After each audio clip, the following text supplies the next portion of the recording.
Crash course series के अंतर्गत हम लोग यूनिट 1 से लगा के यूनिट 5 तक पढ़ चुके हैं, यानी 11th की एनसीईआरटी पूरी कंप्लीट हो चुकी है। चैप्टर 1 to 22 चैनल पे अवेलेबल है, जिसने अभी तक नहीं देखा वो जाके देख सकते हैं। आज हम लोग स्टार्ट करने वाले यूनिट 6 रिप्रोडक्शन। इस यूनिट के अंतर्गत हम लोग 4 चैप्टर्स को पढ़ेंगे। Chapter 1 reproduction in organisms, chapter 2 sexual reproduction in flowering plants, chapter 3 human reproduction and chapter 4 reproductive health. Panchanan Maheshwari ji का जन्म 1904 नवंबर 1904 जयपुर राजस्थान में हुआ। पंचानन माहेश्वरी आगे चल के बहुत ही डिस्टिंग्विश्ड बॉटनिस्ट बने, केवल इंडिया में ही नहीं इंटायर वर्ल्ड में फेमस हुए। ये इलाहाबाद मूव कर गए थे हायर एजुकेशन के लिए, जहाँ पे इन्होंने डीएससी किया, diploma in science, college days में। और ये डॉक्टर डब्ल्यू ड्वेडजन से बहुत ज़्यादा इंस्पायर्ड थे, जो कि एक अमेरिकन मिशनरी टीचर थे। और इसी इंस्पिरेशन की वजह से इनका इंटरेस्ट जो है वो बॉटनी में डेवलप हुआ, स्पेशली मॉर्फोलॉजी में। इनके टीचर ने एक बार इनसे कहा था कि उन्हें बहुत अच्छा लगेगा कि अगर उनका ये स्टूडेंट उनसे ज़्यादा प्रोग्रेस कर जाए तो इससे उन्हें बहुत ज़्यादा सेटिस्फैक्शन मिलेगी। इससे पंचानन माहेश्वरी जी को बहुत ज़्यादा इंकरेजमेंट मिला और उन्होंने अपने आप से कहा कि अगर वो अपने टीचर के लिए इतना कर सके तो ज़रूर करेंगे। इसके बाद इन्होंने एम्ब्रायोलॉजिकल एस्पेक्ट्स पे काम किया और एम्ब्रायोलॉजिकल कैरेक्टर्स को टैक्सोनॉमी में यूज़ करने को पॉपुलराइज़ किया। इन्होंने यूनिवर्सिटी ऑफ दिल्ली में डिपार्टमेंट ऑफ बॉटनी को इस्टेब्लिश किया और इम्पॉर्टेंट रिसर्च सेंटर के रूप में बनाया एम्ब्रायोलॉजी और टिश्यू कल्चर के क्षेत्र में। इन्होंने जो है वो आर्टिफिशियल कल्चर, इमेच्योर एम्ब्रियोज के आर्टिफिशियल कल्चर पे जो है बहुत ज़्यादा जोर दिया और इस कार्य को जो है वो इनिशिएट किया। इन दिनों टिश्यू कल्चर जो है वो एक लैंडमार्क था साइंस में।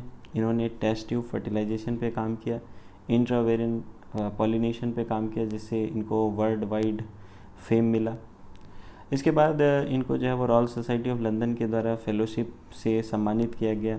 इंडियन नेशनल साइंस एकेडमी और बहुत सारे इंस्टीट्यूट्स हैं जहाँ से इनको एक्सीलेंस के अवार्ड मिले।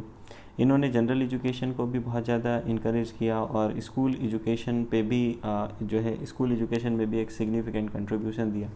इन्होंने सबसे पहली जो टेक्स्ट बुक है बायोलॉजी की हायर सेकेंडरी स्कूल के लिए एनसीईआरटी ने जो पब्लिश करी थी 1964 में, उसमें भी इनका एक अहम योगदान था, एक बहुत ही बड़ा कंट्रीब्यूशन था। Chapter 1 reproduction in organisms. इस चैप्टर की अगर वेटेज की बात की जाए तो इस चैप्टर से एक क्वेश्चन पूछा जाता है, वो भी जनरली वेजिटेटिव प्रोपेग्यूल्स से पूछा जाता है। तो इस चैप्टर के अंतर्गत हम लोग पढ़ेंगे एसेक्सुअल रिप्रोडक्शन के बारे में, सेक्सुअल रिप्रोडक्शन के बारे में। तो चलिए शुरू करते हैं चैप्टर रिप्रोडक्शन इन ऑर्गेनिजम्स। प्रत्येक और सभी ऑर्गेनिज्म लगभग सर्टेन पीरियड ऑफ टाइम तक जीवित रहते हैं। ये जो पीरियड है बर्थ से लगा के नेचुरल डेथ तक का, ये ऑर्गेनिज्म का लाइफ स्पैन रिप्रेजेंट करता है।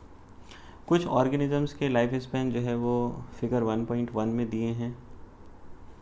तो देख सकते हैं यहाँ पर एलिफेंट का जो लाइफ स्पैन है 50 to 70 ईयर्स होता है। रोज़ प्लांट का जो लाइफ स्पैन है 5 to 7 ईयर्स होता है।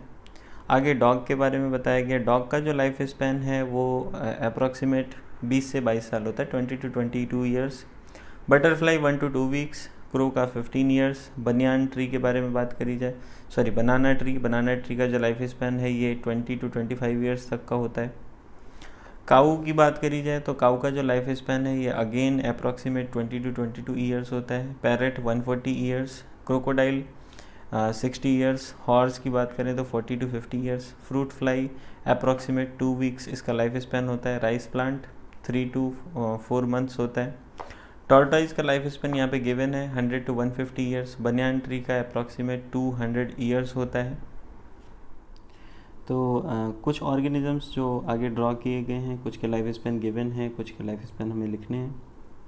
तो लाइफ स्पैन्स को हमें एग्जामिन करना है। सबसे गजब बात क्या है कि ये बात बहुत ही इंटरेस्टिंग है और इम्पॉर्टेंट भी है नोट करने के लिए कि चाहे शॉर्ट जो लाइफ स्पैन है वो शॉर्ट हो सकता है कुछ दिन का, या फिर थाउजेंड्स ऑफ ईयर्स तक का भी हो सकता है। इन्हीं दोनों एक्सट्रीम्स के बीच में most of the living organisms का जो लाइफ स्पैन है वो पाया जाता है। तो आप ये भी नोट कर सकते हो जो लाइफ स्पैन है ऑर्गेनिजम्स का वो उनके साइज़ से कोरिलेट नहीं करता है। जैसे क्रो और पैरट का साइज़ जो है वो लगभग सिमिलर होता है, लेकिन उनका जो लाइफ स्पैन है उसमें वाइड डिफरेंस देखने को मिलता है। सिमिलरली एक मैंगो ट्री का जो है वो लाइफ स्पैन काफ़ी शॉर्टर होता है as compare to peepal tree, but peepal tree और मैंगो ट्री दोनों लगभग साइज़ में बराबर ही होते हैं। तो लाइफ स्पैन चाहे कुछ भी हो, हर एक इंडिविजुअल की डेथ जो है वो एक सर्टेनिटी है। कोई भी इंडिविजुअल इमोर्टल नहीं होता है एक्सेप्ट सिंगल सेल्ड ऑर्गेनिजम्स। तो हम ऐसा क्यों कह सकते हैं कि भाई सिंगल सेल्ड ऑर्गेनिजम्स की कोई नेचुरल डेथ नहीं होती है? क्योंकि जब तक वो मैच्योर होते हैं फिर वो डिवाइड कर जाते हैं। जैसे हम अमीबा की बात करें, फाइनली 2 में डिवाइड हो जाता है और अब उन्हें डॉटर अमीबुली कहने लगते हैं। सो फिर वहाँ से एक नई जनरेशन स्टार्ट हो जाती है। Given this reality, have you ever wondered how vast number of plants and animal species have existed on the earth for thousands of years? तो ये रियलिटी जानते हुए कि ऑर्गेनिजम्स की एक दिन डेथ सर्टेन है, फिर भी इतने सारे vast number of plants and animal species कैसे इस अर्थ पर एग्जिस्ट किए सेवरल थाउजेंड्स ऑफ ईयर्स तक? तो कोई प्रोसेस रहा होगा लिविंग ऑर्गेनिजम्स से जिससे ये कंटिन्यूटी मेंटेन रहती है। हाँ, हम लोग बात कर रहे हैं रिप्रोडक्शन के बारे में, something that we take for granted. Reproduction is defined as biological process in which an organism gives rise to young ones offspring similar to itself। तो रिप्रोडक्शन को कैसे डिफाइन किया जाता है? एक ऐसा बायोलॉजिकल प्रोसेस है जिसमें एक ऑर्गेनिज्म अपने जैसे यंग वंस ऑफस्प्रिंग्स को बनाता है। अभी जो ऑफस्प्रिंग्स हैं ये ग्रो करते हैं, मैच्योर होते हैं और फिर से नए ऑफस्प्रिंग्स को प्रोड्यूस करते हैं। तो ये एक साइकिल है बर्थ, ग्रोथ और डेथ का जो कंटिन्यू चलता रहता है। रिप्रोडक्शन की वजह से स्पीसीज़ की कंटिन्यूटी मेंटेन रहती है जनरेशन आफ्टर जनरेशन। चैप्टर 5 में भी हम लोग थोड़ा सा पढ़ेंगे इसके बारे में, principles of inheritance and variation, की कैसे जेनेटिक वेरिएशन क्रिएट होता है और इनहेरिट होता है सेक्सुअल रिप्रोडक्शन के दौरान। लार्ज डाइवर्सिटी देखने को मिलती है बायोलॉजिकल वर्ड में, जहाँ पे हर एक ऑर्गेनिज्म का अपना एक अलग ही स्पेशल मैकेनिज्म है मल्टीप्लाई करने का और ऑफस्प्रिंग प्रोड्यूस करने का। ऑर्गेनिज्म का जो हैबिटेट है, उसकी जो इंटरनल फिजियोलॉजी है और भी बहुत सारे फैक्टर्स जो है वो कलेक्टिवली रिस्पॉन्सिबल होते हैं कि वो कैसे रिप्रोड्यूस करता है। अब इस आधार पर कि जो है वो एक ऑर्गेनिज्म पार्टिसिपेट करता है या 2 ऑर्गेनिज्म पार्टिसिपेट करते हैं प्रोसेस ऑफ रिप्रोडक्शन में, ये 2 टाइप का होता है। जब ऑफस्प्रिंग्स जो है वो सिंगल पेरेंट के द्वारा प्रोड्यूस किए जाते हैं विद और without the involvement of gamete formation, तो उस रिप्रोडक्शन को एसेक्सुअल कहते हैं।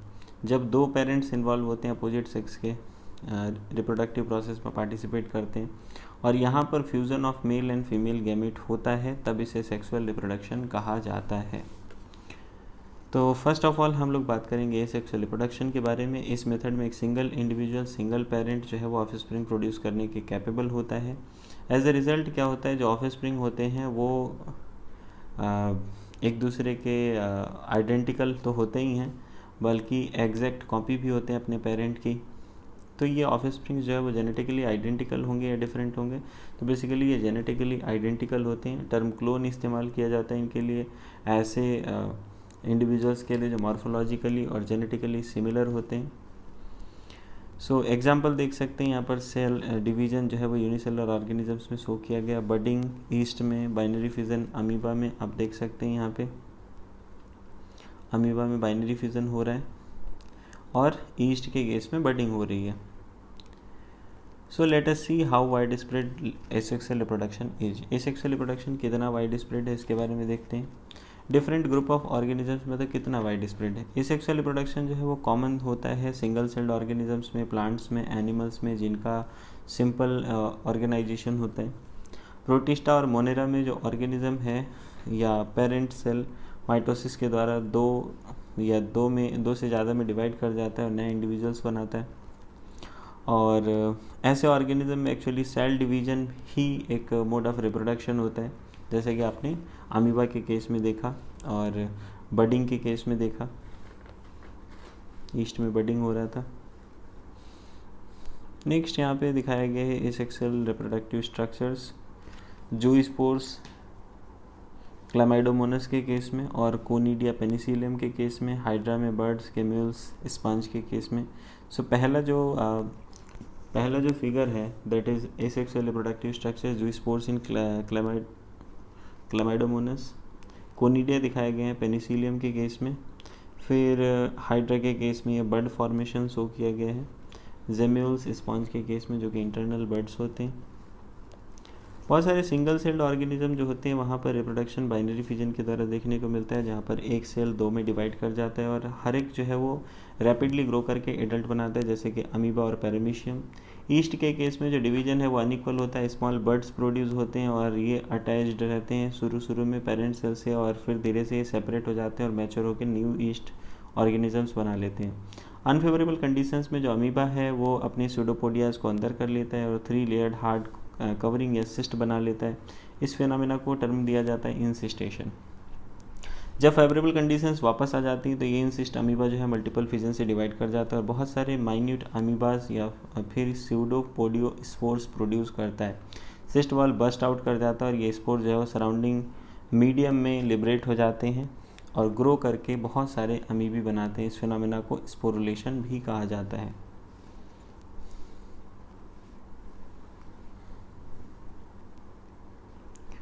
सो नेक्स्ट हम लोग बात करेंगे कुछ किंगडम फंगाई के मेंबर्स हैं और सिंपल प्लांट्स हैं, जैसे कि अलगी। ये स्पेशल एसेक्सुअल रिप्रोडक्टिव स्ट्रक्चर से जो है वो रिप्रोड्यूस करते हैं। फंगस के मेंबर है किंगडम फंगाई के कुछ सिंपल प्लांट्स हैं, जैसे कि अलगी। ये स्पेशल एसेक्सुअल रिप्रोडक्टिव स्ट्रक्चर से रिप्रोड्यूस करते हैं और जो मोस्ट कॉमन स्ट्रक्चर है that is zoospore. Usually microscopic motile structures होते हैं। दूसरे कॉमन एसेक्सुअल रिप्रोडक्टिव स्ट्रक्चर्स हैं, जैसे कोनिडिया पेनिसिलियम में, बर्ड्स हाइड्रा में, जेमिल्स स्पॉन्जेस में। तो ऊपर कुछ एग्जाम्पल्स दिए हुए हैं वेजिटेटिव प्रोपेग्यूल्स के, उनको हम लोग देख लेते हैं एक बार। सबसे पहले हम लोग बात कर रहे हैं पोटैटो का जो ट्यूबर है, उसमें जर्मिनेटिंग आई बर्ड्स हैं। दूसरा जिंजर का केस दिया गया है, राइजोम है जिंजर का। यहाँ पे नोड्स और इंटरनोड्स प्रेजेंट होते हैं, यहाँ पर ये बर्ड्स प्रेजेंट होती है और एडवेंटिशियस रूट्स होती हैं, जहाँ से नया प्लांट जो है वो बन जाता है, फॉर्मेशन हो जाता है। नेक्स्ट हमें दिखाया गया बल्बिल एगेव का बल्बिल है, जहाँ से नया प्लांट निकलता है। लीफ बर्ड्स ब्रायोफिलम के केस में, जहाँ से नए प्लांट्स जो है वो बन जाते हैं। ऑफसेट वाटर ह्यासिंथ के केस में, जहाँ से नई ब्रांच निकल जाती है और जो एक प्लांट के रूप में अपीयर होता है। सो यहाँ हम लोग बात कर रहे हैं वेजिटेटिव रिप्रोडक्शन इन प्लांट्स के बारे में। हम लोगों ने थोड़ा सा पढ़ा था 11th क्लास में। तो क्या वेजिटेटिव रिप्रोडक्शन जो है वो एक है सेक्सुअल रिप्रोडक्शन का टाइप है? तो हाँ, ये एसेक्सुअल टाइप का ही रिप्रोडक्शन है। तो वेजिटेटिव रिप्रोडक्शन से बनने वाले ऑफस्प्रिंग को हम लोग क्या कहेंगे? अभी पीछे पढ़ा क्लोन कहेंगे बेसिकली, क्योंकि ये जेनेटिकली और मॉर्फोलॉजिकली सिमिलर होता है। तो एनिमल्स के केस में या दूसरे सिंपल ऑर्गेनिजम्स में जो एसेक्सुअल टर्म है उसको अनएम्बिगुअसली यूज़ किया जाता है, जबकि प्लांट्स के केस में वेजिटेटिव रिप्रोडक्शन ज़्यादा यूज़ किया जाता है, ये टर्म यूज़ किया जाता है। तो प्लांट्स में कुछ यूनिट्स होते हैं वेजिटेटिव प्रोपोगेशन के, जैसे कि runner, rhizome, sucker, tuber, offset, bulb. ये सभी कैपेबल होते हैं नए ऑफस्प्रिंग को प्रोड्यूस करने के। कुछ के डायग्राम्स अभी आपने देखे। इन सभी स्ट्रक्चर्स को वेजिटेटिव प्रोपोग्यूल्स कहा जाता है। और चूँकि इनके फॉर्मेशन में, इन स्ट्रक्चर्स के फॉर्मेशन में दो पेरेंट्स का इन्वॉल्वमेंट नहीं होता है, तो ये प्रोसेस जो इन्वॉल्व हुआ है इसको एसेक्सुअली कहा जाता है। कुछ ऑर्गेनिजम्स में जो बॉडी है वो ब्रेक कर जाता है डिस्टिंक्ट स्पीसीज में, फ्रैगमेंट्स में, और हर एक फ्रैगमेंट जो है वो एक एडल्ट बना लेता है जो फिर से ऑफस्प्रिंग प्रोड्यूस करने के कैपेबल होता है, जैसे कि हाइड्रा। और इस मोड ऑफ ये भी जो है वो एसेक्सुअल मोड ऑफ रिप्रोडक्शन है, इसको फ्रैगमेंटेशन कहते हैं। दूसरा, आप लोगों ने वाटर बॉडीज़ के स्काउरेज के बारे में सुना होगा, वाटर बॉडीज़ पे जो अटैक कर देते हैं। ये टेरर ऑफ बंगाल, ये कुछ नहीं है, ये बेसिकली एक एक्वाटिक प्लांट है, वाटर ह्यासिंथ, जो कि मोस्ट इन्वेजिव वीड्स है। ग्रोइंग जगह जगह उग जाता है, जहाँ पे भी स्टैंडिंग वाटर होता है, रुका हुआ पानी होता है। ये पानी में से ऑक्सीजन को खींच लेता है, जिसकी वजह से फिशेस की डेथ हो जाती है। इस चैप्टर के बारे में थोड़ा सा चैप्टर 13 और 14 में हम लोग पढ़ेंगे, इकोलॉजी वाले पार्ट में। तो ये बड़ी इंटरेस्टिंग बात है कि इस प्लांट को जो है वो इंडिया में क्यों लाया गया था, ब्यूटीफुल फ्लावर्स के लिए और शेप ऑफ लीव्स के लिए। चूँकि ये वेजिटेटिवली प्रोपोगेट कर सकता है इतने हाई रेट पे, तो ये पूरी की पूरी वाटर बॉडी में बहुत ही शॉर्ट पीरियड ऑफ टाइम में फैल जाता है और इससे छुटकारा पाना बहुत मुश्किल होता है। आगे हम लोग बात करते हैं कि क्या आप जानते हो कि कैसे पोटैटो, शुगर केन, बनाना और जिंजर या डहलिया को कल्टीवेट किया जाता है? आपने देखा होगा स्मॉल जो है प्लांट्स इमर्ज कर जाते हैं बर्ड्स से, आइज ऑफ पोटैटो ट्यूबर से, या राइजोम ऑफ बनाना से या जिंजर से। तो जब आप उन्हें केयरफुली डिटरमाइन करने की कोशिश करते हो basically site of origin of new plantlet क्या है, तो वहाँ पे आपको देखने को मिलता है कि ये नोड से अराइज होती हैं, मॉडिफाइड स्टेम्स से, जो मॉडिफाइड स्टेम इन प्लांट्स के उसके नोड से अराइज करते हैं। जब नोड जो है वो डैम्प सॉइल और वाटर के कंटेक्ट में आते हैं तो वे रूट्स प्रोड्यूस करते हैं और नए प्लांट्स प्रोड्यूस करते हैं। सिमिलरली एडवेंटिशियस बड्स देखने को मिलती हैं नॉच पे या मार्जिन ऑफ लीफ पे ब्रायोफिलम में। इस एबिलिटी को जो है वो फुल्ली एक्सप्लॉइट किया जाता है गार्डनर्स के द्वारा, फार्मर्स के द्वारा, और ऐसे प्लांट्स का कॉमर्शियल प्रोपगेशन कराया जाता है। तो ये बड़ा नोट करने के लिए बड़ा इंटरेस्टिंग है कि भाई एसेक्सुअल रिप्रोडक्शन बहुत ही कॉमन मेथड है रिप्रोडक्शन का ऑर्गेनिजम्स में, जिनमें रिलेटिवली सिंपल ऑर्गेनाइजेशन देखने को मिलता है जैसे कि अलगी, फंगाई। लेकिन ये सेक्सुअल मेथड ऑफ रिप्रोडक्शन में शिफ्ट हो जाते हैं जब एडवर्स कंडीशंस आने वाली होती हैं। तो भाई कैसे ये सेक्सुअल रिप्रोडक्शन इनको इनेबल कर देता है कि अनफेवरेबल कंडीशंस में सर्वाइव कर जाते हैं, और क्यों सेक्सुअल रिप्रोडक्शन जो है वो ऐसी कंडीशंस में फेवर्ड होता है। तो बेसिकली होता क्या है, सेक्सुअल रिप्रोडक्शन के बाद जो जाइगोट बनता है वो जाइगोट तुरंत से जो है वो डिवाइड नहीं करता है, उसमें तुरंत से मियोसिस नहीं होती है, वो थोड़े दिन के लिए सिस्ट बना के पड़ा रहता है। अनफेवरेबल कंडीशंस जब ओवर हो जाती हैं, जब फिर से फेवरेबल कंडीशंस आती हैं, तब स्पोर्स का फॉर्मेशन होता है। एसेक्सुअल या vegetative as well as sexual mode of reproduction ये हायर प्लांट्स में दोनों ही देखने को मिलते हैं। दूसरी तरफ केवल सेक्सुअल मोड ऑफ रिप्रोडक्शन देखने को मिलता है मोस्ट ऑफ द एनिमल्स में।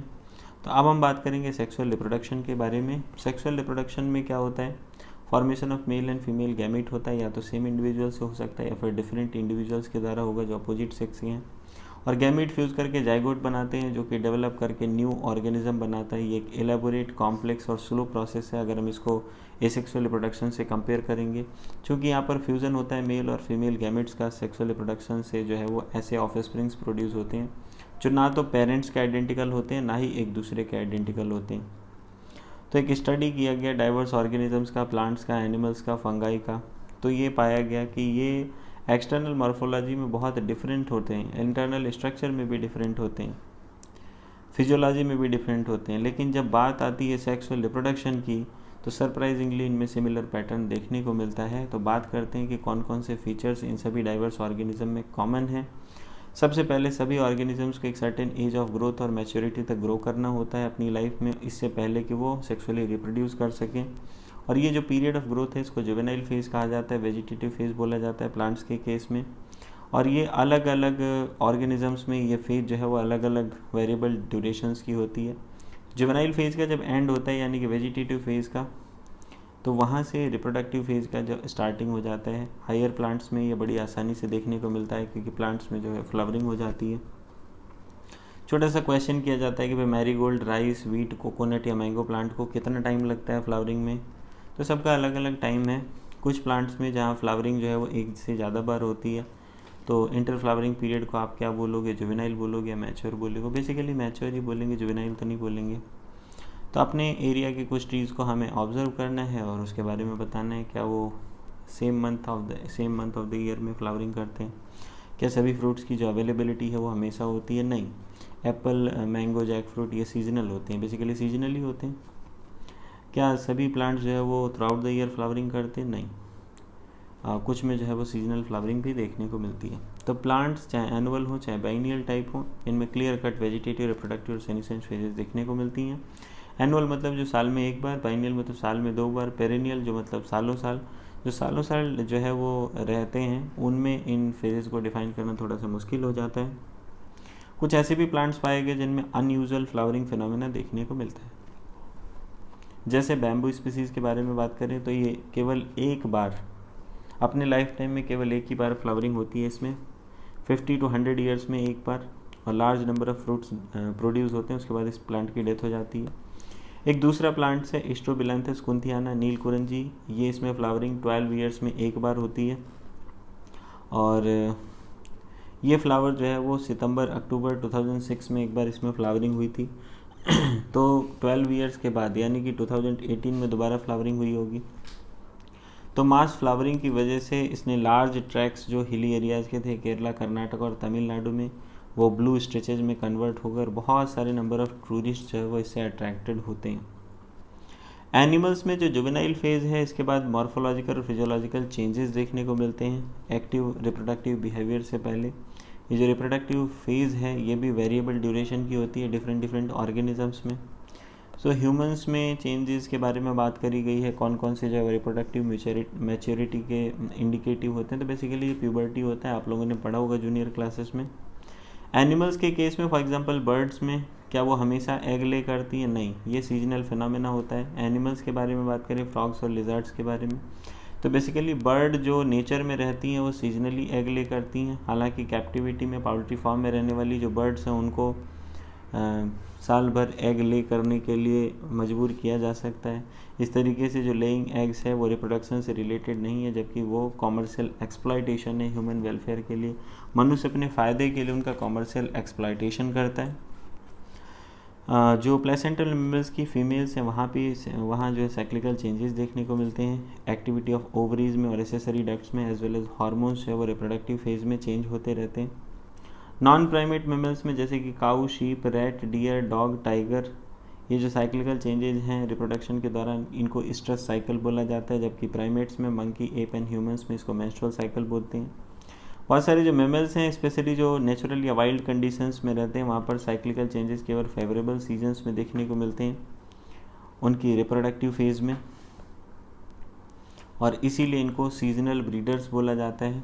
बहुत सारे जो मेमल्स हैं, दूसरे मेमल्स हैं, ये रिप्रोडक्टिवली एक्टिव रहते हैं through out the reproductive phase, through out the year and through out the reproductive phase, इसीलिए इनको कंटिन्यूस ब्रीडर्स बोला जाता है। फिर हम सभी बूढ़े होते हैं अगर हम लॉन्ग इनफ ज़िंदा रहते हैं, उससे पहले अगर एक्सीडेंट वगैरह कुछ नहीं हुआ, कोई बीमारी नहीं हुई, तो हम कुछ रियलाइज़ करते हैं कि भाई बुढ़ापा आता है। लेकिन ग्रोइंग ओल्ड होने का मतलब क्या है? Basically end of reproductive phase को एक पैरामीटर माना जाता है सेनिसेंस का या ओल्ड एज का। इसके साथ साथ कंकॉमिटेंट चेंजेस भी आते हैं, यानी इसके साथ वाले चेंजेस भी आते हैं, जैसे मेटाबॉलिज्म का स्लो हो जाना इस last phase of life span के दौरान। ओल्ड एज के बाद अल्टीमेटली डेथ हो जाती है। दोनों ही प्लांट और एनिमल में हार्मोन्स है वो रिस्पॉन्सिबल होते हैं इन फेजेस के बीच में ट्रांजिशन के लिए। हार्मोन्स और सर्टेन इन्वायरमेंटल फैक्टर्स के बीच में इंटरेक्शन होता है जो रिप्रोडक्टिव प्रोसेसेस को रेगुलेट करता है, और साथ ही साथ जो बिहेवियरल एक्सप्रेशन होते हैं ऑर्गेनिज्म के एसोसिएटेड बिहेवियरल एक्सप्रेशन होते हैं, ये भी हार्मोन्स और इन्वायरमेंटल फैक्टर्स से रेगुलेट होते हैं। अब हम बात करें सेक्सुअल रिप्रोडक्शन में कौन कौन से इवेंट्स होते हैं। मैच्योरिटी के अटेनमेंट के बाद सभी सेक्सुअली रिप्रोड्यूसिंग ऑर्गेनिज्म में कुछ इवेंट्स होते हैं, कुछ प्रोसेसेस होते हैं जिनका रिमार्केबल फंडामेंटल सिमिलरिटी देखने को मिलती है। इवन दो जो स्ट्रक्चर्स एसोसिएटेड हैं सेक्सुअल रिप्रोडक्शन के साथ वो बहुत ही डिफरेंट क्यों ना हो, फिर भी जो इवेंट्स हैं वो सिमिलर देखने को मिलते हैं। जो इवेंट्स हैं सेक्सुअल रिप्रोडक्शन के ये इलेबोरेट हैं, कॉम्प्लेक्स हैं, फिर भी एक रेगुलर सीक्वेंस फॉलो करते हैं। सेक्सुअल रिप्रोडक्शन कैसे कैरेक्टराइज किया जाता है? कैरेक्टराइज बाय फ्यूजन और fertilisation of male and female gamete, कि मेल और फीमेल गैमेट का फ्यूजन या फर्टिलाइजेशन होता है, उसके बाद जाइगोट का फॉर्मेशन होता है, उसके बाद एम्ब्रायोजेनेसिस होती है। कन्वीनियंस के लिए, सुविधा के लिए, ये जो सीक्वेंशियल इवेंट्स हैं इनको 3 डिस्टिंक्ट स्टेजेस में बांटा जा सकता है, that is pre fertilisation event, fertilisation and post fertilisation events. तो सबसे पहले हम बात करेंगे प्री फर्टिलाइजेशन इवेंट्स के बारे में। ये वो सभी इवेंट्स हैं सेक्सुअल रिप्रोडक्शन की जो फ्यूजन ऑफ गैमेट्स से पहले होती हैं। तो 2 प्री फर्टिलाइजेशन इवेंट्स होते हैं मेनली, गैमेटोजेनेसिस, दूसरा है गैमेट ट्रांसफ़र। गैमेटोजेनेसिस का मतलब क्या है? Process of formation of 2 types of gamete, mail and female gametes, और गैमेट जो है हैप्लॉइड सेल्स होते हैं। टाइप्स ऑफ गैमेट की बात करें तो आइसोगैमेट्स क्लैडोफोरा के केस में दिखाए गए हैं, इसमें जो गैमेट होते हैं वो सिमिलर टाइप के होते हैं, ये अलगा है। हेट्रोगैमेट्स दिखाए गए हैं फ्यूकस अलगा के, एक जो है गैमेट बहुत बड़ा होता है, दूसरा छोटा सा होता है। और तीसरा केस हेट्रोगैमेट्स दिखाया गया होमो सैपियंस ह्यूमन बीइंग का, एक बड़ा गैमेट है जो फीमेल गैमेट होता है, दूसरा छोटा और मोटाइल होता है, दैट इज़ मेल गैमेट। तो आगे इन्हीं के बारे में बताया गया कि कुछ अलगी में जो है वो दोनों गैमेट इतने सिमिलर होते हैं अपीयरेंस में कि उनको कैटेगराइज करना इम्पॉसिबल होता है कि कौन सा मेल है कौन सा फीमेल है, इसलिए इन गैमेट्स को होमोगैमेट्स या फिर आइसोगैमेट्स बोला जाता है। हालांकि majority of sexually reproducing organisms में जो गैमेट हैं वो 2 अलग अलग तरह के होते हैं, 2 मॉर्फोलॉजिकली डिस्टिंक्ट टाइप के होते हैं, दैट इज़ हेट्रोगैमेट्स। इनमें मेल गैमेट को एंथरजॉइड या स्पर्म बोला जाता है, फीमेल गैमेट को एग या फिर ओवम बोलते हैं। ऑर्गेनिजम्स की सेक्सुअलिटी की बात करें तो सेक्सुअल रिप्रोडक्शन ऑर्गेनिजम्स में जनरली क्या इन्वॉल्व करता है, फ्यूज़न ऑफ गैमेट्स होते हैं जो दो डिफरेंट इंडिविजुअल्स से होते हैं, लेकिन ये हमेशा ट्रू नहीं होता है। कभी कभी जो है वो एक ही इंडिविजुअल से दो टाइप के गैमेट का भी फॉर्मेशन होता है। सो आगे बात करी जाती है प्लांट्स में दोनों ही मेल और female reproductive structures same plant में हो सकते हैं, दैट इज़ बाइसेक्सुअल, या फिर डिफरेंट प्लांट में हो सकते हैं, that is unisexual. Several fungi और प्लांट्स में टर्म यूज़ किया जाता है होमोथैलिक या फिर मोनोइसियस, बाइसेक्सुअल कंडीशन को डिनोट करता है, और हेट्रोथैलिक या फिर डाइसियस ये टर्म्स यूज़ किए जाते हैं यूनिसेक्सुअल कंडीशन के लिए। फ्लावर्स में यूनिसेक्सुअल मेल फ्लावर जो है वो स्टेमिनेट कहलाता है, मतलब उसमें स्टेमिन पाया जाता है, जबकि फीमेल जो है वो पिस्टिलेट कहलाता है, यानी कि उसमें पिस्टिल्स होते हैं। कुछ फ्लावरिंग प्लांट्स में जहाँ पर मेल और फीमेल फ्लावर्स सेम इंडिविजुअल में प्रेजेंट होते हैं, दैट इज़ मोनोइसियस, या फिर सेपरेट इंडिविजुअल्स में भी हो सकते हैं, दैट इज़ डाइसियस। कुछ एग्जांपल्स हैं मोनोइसियस प्लांट्स के, जैसे कि कोगरबिटा, कोकोनट्स, और डाइसियस प्लांट के एग्जांपल हैं पपाया एंड डेट पाम। तो स्टेमिनेट और पिस्टिलेट में कौन कौन से गैमेट बनेंगे? स्टेमिनेट में बेसिकली स्टेमन्स होते हैं तो मेल गैमेट बनेंगे, पिस्टिलेट में पिस्टिल्स होते हैं, दैट इज़ वहाँ पे फीमेल गैमेट का फॉर्मेशन होता है।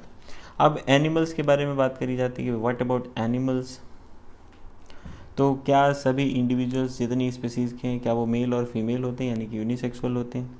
क्या कुछ स्पीसीज़ ऐसी भी होती हैं जहाँ पर दोनों रिप्रोडक्टिव ऑर्गन्स पाए जाते हैं?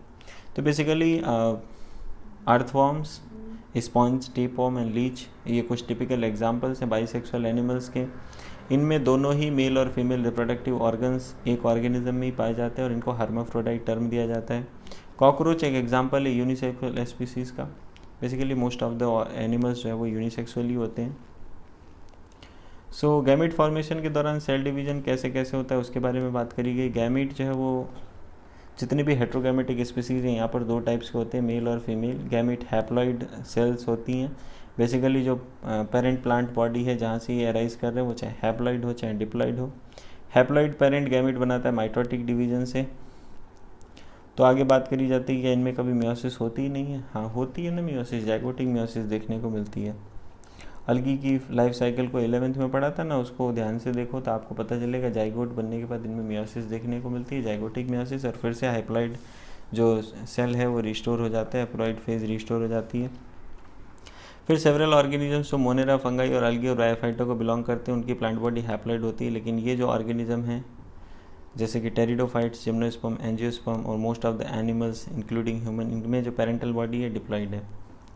तो ऑब्वियस सी बात है कि मियोसिस या फिर रिडक्शन डिवीजन होता है अगर डिप्लॉइड बॉडी को हैप्लॉइड गैमेट्स बनाने।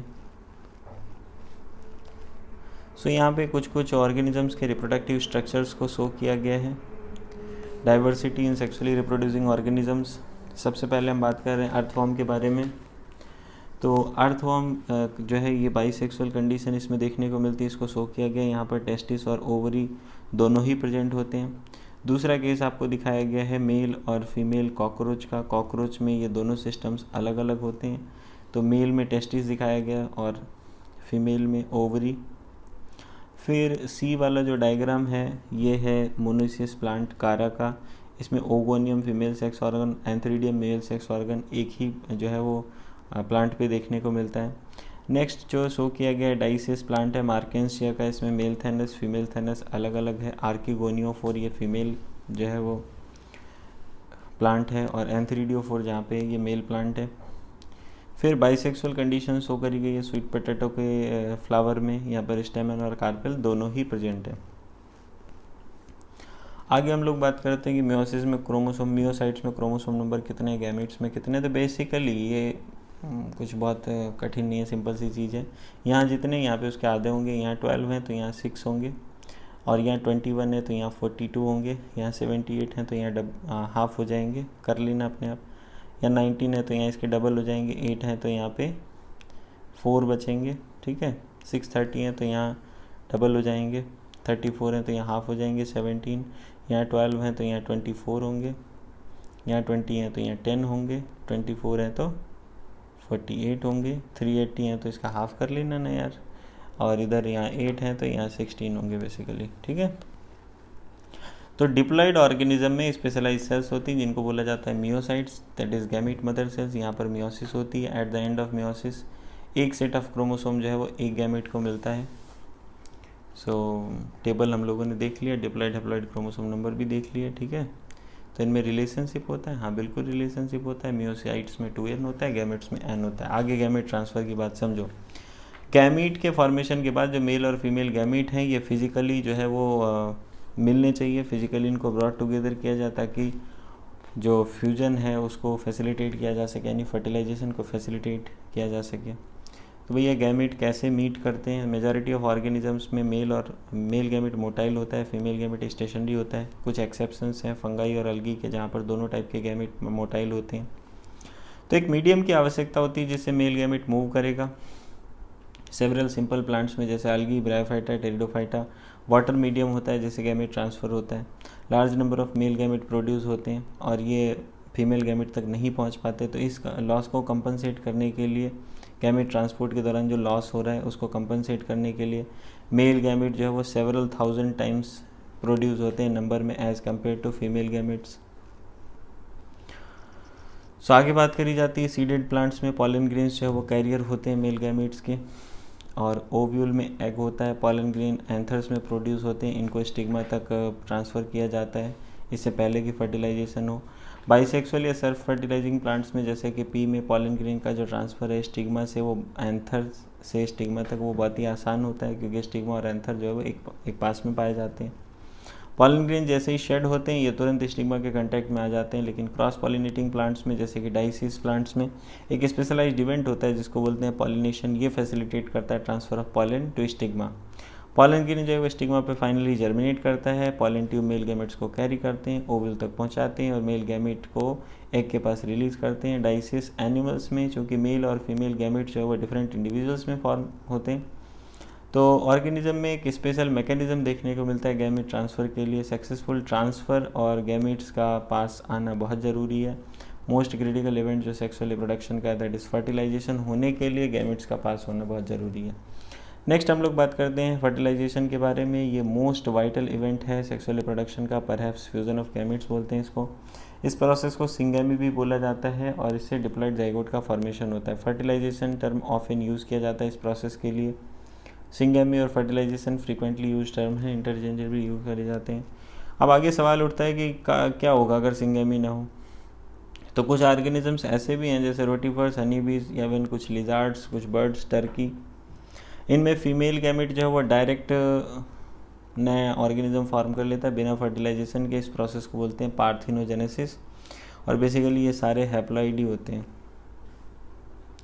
अब सिंगेमी होता कहाँ है? एक्वेटिक ऑर्गेनिजम्स में जैसे कि majority of algae, fishes as well as amphibians. Syngamy जो है एक्सटर्नल मीडियम वाटर में होता है यानी कि outside the body of organism. इस तरह के जो गैमेटिक फ्यूजन है इसको एक्सटर्नल फर्टिलाइजेशन बोला जाता है। ऐसे ऑर्गेनिज्म में जहाँ पर एक्सटर्नल फर्टिलाइजेशन हो रहा होता है उनमें सिंक्रोनी देखने को मिलती है सेक्सेस में, और लार्ज नंबर ऑफ गैमेट्स जो है वो सराउंडिंग्स में रिलीज़ हो जाते हैं, सराउंडिंग मीडियम में, ताकि सिंगेमी के चांसेस को जो है वो इन्हेंस किया जा सके। और ऐसा ही बोनी फिशेस और फ्रॉग्स में देखने को मिलता है जहाँ पे large number of offsprings produce होते हैं। एक सबसे बड़ा डिसएडवांटेज है यहाँ पे कि ऑफस्प्रिंग्स जो है वो एक्सट्रीमली वल्नरेबल होते हैं प्रेडेटर्स के लिए, जो इनके सर्वाइवल को, मतलब एडल्टहुड तक इनका सर्वाइवल नहीं हो पाता, उससे पहले इनको प्रेडेटर्स खा पी के ख़त्म कर देते हैं। तो बहुत सारे टेरेस्ट्रियल ऑर्गेनिजम्स में क्या देखने को मिलता है, जैसे जो फंगस को बिलोंग करते हैं, हायर एनिमल्स या फिर reptiles, birds, mammals, majority of plants, bryophyta, pteridophyta, gymnosperm, angiosperm. Syngamy जो है वो बॉडी ऑफ ऑर्गेनिज्म के अंदर ही होता है, तो ऐसे प्रोसेस को बोला जाता है इंटरनल फर्टिलाइजेशन। इन सभी ऑर्गेनिजम्स में जो एग है वो फीमेल बॉडी के अंदर ही बनता है जहाँ पर मेल गैमेट आके उसे फ्यूज़ करता है, फर्टिलाइज़ करता है। तो इन सभी ऑर्गेनिज्म में इंटरनल फर्टिलाइजेशन देखने को मिलता है, यानी कि मेल गैमेट मोटाइल होता है और उसे एग तक पहुंचना होता है ताकि वो फ्यूज़ हो सके। और यहाँ क्या होता है, जो नंबर ऑफ स्पर्म्स प्रोड्यूस होते हैं वो बहुत ज़्यादा होता है, सिग्निफिकेंट रिडक्शन देखने को मिलता है नंबर ऑफ एग्स प्रोड्यूस में। सीडेड प्लांट्स में हालांकि नॉन मोटाइल मेल गैमेट होते हैं और इनको फीमेल गैमेट तक पॉलन ट्यूब्स के द्वारा कैरी किया जाता है। आगे हम लोग बात करते हैं पोस्ट फर्टिलाइजेशन इवेंट्स के बारे में। वो इवेंट्स सेक्सुअल रिप्रोडक्शन की वो इवेंट्स जो फॉर्मेशन ऑफ जाइगोट के बाद होती हैं उनको पोस्ट फर्टिलाइजेशन इवेंट्स बोला जाता है। सबसे पहले हम जाइगोट की बात करेंगे। जाइगोट, डिप्लॉइड जाइगोट का फॉर्मेशन यूनिवर्सल है सभी सेक्सुअली रिप्रोड्यूसिंग ऑर्गेनिजम्स में। और ऑर्गेनिज्म जिनमें एक्सटर्नल फर्टिलाइजेशन होता है, जो जाइगोट है वो एक्सटर्नल मीडियम यानी कि वाटर में बनता है, और जिनमें इंटरनल फर्टिलाइजेशन देखने को मिलता है, जाइगोट जो है inside the body of organism बनता है। फर्दर डेवलपमेंट जो जाइगोट का है वो लाइफ साइकिल पे डिपेंड करता है कि, और इन्वायरमेंट पे डिपेंड करता है जहाँ पे वो एक्सपोज्ड है। ऐसे ऑर्गेनिज्म जो फंगाई, अलगी को बिलोंग करते हैं, जाइगोट जो है थिक वॉल बना लेता है और ये रेजिस्टेंट हो जाता है डेसिकेशन और डैमेज के लिए। फिर ये पीरियड ऑफ रेस्ट के अंडर को, मतलब पीरियड ऑफ रेस्ट में चला जाता है जर्मिनेशन से पहले। तो हैप्लॉइडिंग लाइफ साइकिल पीछे पड़ी होगी 11th क्लास में। जाइगोट में मियोसिस हो जाती है, हैप्लॉइड स्पोर्स का फॉर्मेशन होता है, ये ग्रो करके हैप्लॉइड इंडिविजुअल बना लेते हैं। सो जाइगोट जो है वो वाइटल लिंक होता है जो कंटिन्यूटी ऑफ स्पीसीज़ को मेंटेन रखता है एक जनरेशन से अगली जनरेशन में। हर एक सेक्सुअली रिप्रोड्यूसिंग ऑर्गेनिज्म, यहाँ तक कि ह्यूमन बीइंग भी अपनी जो लाइफ है वो सिंगल सेल से स्टार्ट करता है, दैट इज जाइगोट। एम्ब्रायोजेनेसिस की बात करें, ये रेफर करता है process of development of embryo from zygote. Embryogenesis के दौरान जाइगोट में सेल डिवीजन होता है, माइटोसिस होता है, सेल डिफरेंशिएशन होता है। सेल डिवीजन जो है वो नंबर ऑफ सेल्स को इंक्रीज करता है। डेवलपिंग एम्ब्रियो में सेल डिफरेंशिएशन से क्या होता है, ग्रुप ऑफ सेल्स जो है वो इनमें सर्टेन मॉडिफिकेशंस होते हैं ताकि स्पेशलाइज्ड टिश्यूज़ और ऑर्गन्स फॉर्म हो सकें और फाइनली ऑर्गेनिज्म फॉर्म हो सके। तो सेल डिवीजन के प्रोसेस और डिफरेंशिएशन के बारे में हम लोग 11th में पढ़ चुके होते हैं प्लांट ग्रोथ एंड डेवलपमेंट वाले चैप्टर में। अब यहाँ आगे बात करी जाती है एनिमल्स को दो कैटेगरी में बांटा गया, ओविपेरस एंड विविपेरस, इस आधार पर कि जो डेवलपमेंट ऑफ जाइगोट है वो outside the body of female parent होगा या इनसाइड होगा। क्या ये फर्टिलाइज्ड एग ले करेंगे या फिर अनफर्टिलाइज्ड एग्स ले करेंगे या फिर यंग वंस को बर्थ देंगे। तो ओविपेरस एनिमल्स जैसे कि रेप्टाइल्स, बर्ड्स, फर्टिलाइज्ड एग जो है इनके कैल्केरियस सेल से कवर्ड नहीं होते हैं और ये सेफ प्लेस, मतलब कैल्केरियस सेल से कवर्ड होते हैं और सेफ प्लेस पे इन्वायरमेंट में ले किए जाते हैं। इंक्यूबेशन पीरियड के बाद यंग वंस जो है वह हैच आउट करते हैं। दूसरी तरफ विविपेरस एनिमल्स जो मेजॉरिटी ऑफ मेमल्स हैं इंक्लूडिंग ह्यूमन बींग्स, जो जाइगोट है वो यंग वंस में डेवलप करता है फीमेल ऑर्गेनिज्म की बॉडी में। Certain stage of growth attain करने के बाद जो यंग वंस हैं वो डिलीवर्ड हो जाते हैं out of body of female organism. Proper embryonic care और प्रोटेक्शन की वजह से यहाँ जो चांसेस ऑफ सर्वाइवल हैं यंग वंस के विविपेरस ऑर्गेनिज्म में ज़्यादा होते हैं। फ्लावरिंग प्लांट्स में हम बात करें तो जाइगोट जो है वो ओव्यूल के अंदर बनता है। फर्टिलाइजेशन के बाद जो सेपल, पेटल, स्टेमेंस हैं फ्लावर के, ये अलग हो जाते हैं, टूट जाते हैं और गिर जाते हैं, मतलब ख़त्म हो जाते हैं, प्लांट से अलग हो जाते हैं। तो क्या आप ऐसा कोई प्लांट बता सकते हैं जहाँ पे सेपल्स अटैच्ड रहते हैं? हाँ, ब्रिंजल के केस में देखने को मिलता है, टमाटो के केस में देखने को मिलता है। हालांकि पिस्टिल जो है ये प्लांट से अटैच रहता है और जाइगोट डेवलप करके एम्ब्रियो बनाता है, ओवल डेवलप करके सीड बनाता है, ओवरी डेवलप करके फ्रूट बनाता है, जिस पर थिक वॉल डेवलप हो जाती है जिसको पेरिकार्प कहते हैं, जो कि प्रोटेक्टिव होता है फंक्शन में। डिस्पर्जल के बाद सीड जर्मिनेट करके फेवरेबल कंडीशंस में नए प्लांट प्रोड्यूस कर लेते हैं। तो यहाँ पे कुछ डिफरेंट काइंड के फ्रूट्स को शो किया गया है जहाँ पे आप देख सकते हैं एस से सीड को रिप्रेजेंट किया गया है, प्रोटेक्टिव कवरिंग है pericarp. So thanks for watching. Channel को सब्सक्राइब करें और इस वीडियो को ज़्यादा से ज़्यादा नीट के प्रिपरेशन करने वाले दोस्तों में शेयर करें ताकि उन्हें भी इस क्रैश कोर्स सीरीज़ का लाभ मिल सके। एक बार फिर से धन्यवाद।